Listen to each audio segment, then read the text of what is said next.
Here's why we care so much about the missing Malaysian jetliner.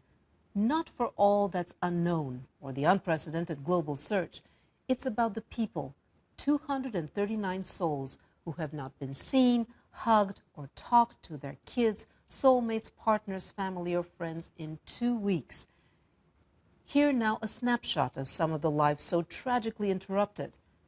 Wife and mother Chandrika Sharma of India is the executive secretary of the International Collective in Support of Fish Workers. She was headed to a conference in Mongolia.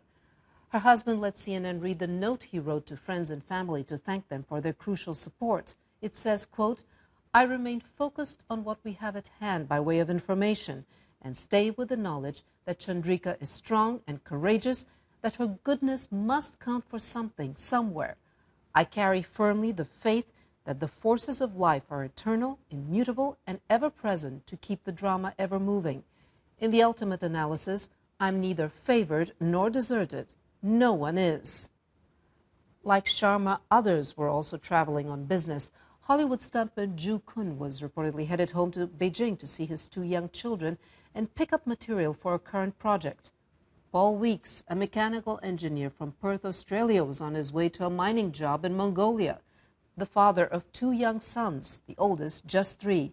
He left his wedding ring and watched behind with his wife in case of the worst. They'd had a bit of a car accident earlier on, well, actually just the year before, and they'd sort of discussed what they wanted to do, and for some reason before he left to go to Mongolia, he decided to leave them both behind, and he said to Danica that the oldest child should get his wedding ring and the youngest should get his watch if something happened to him.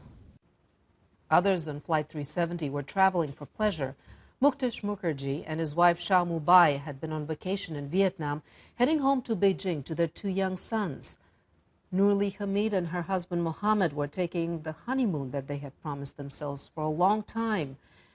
And there were also the Lawtons on the left and the Burrows, 2 couples, 4 friends, who were seeing the sights abroad together. 3 Americans were on the flight as well. Philip Wood, an executive from Texas and father of 2. The other 2 with U.S. passports are children, brother and sister, both under the age of 5, but it's not clear who they were traveling with. Authorities say without waivers from the girls' families, there's nothing they can tell us about the children, except that they are among the 239 missing. Relitza Vasilova, CNN.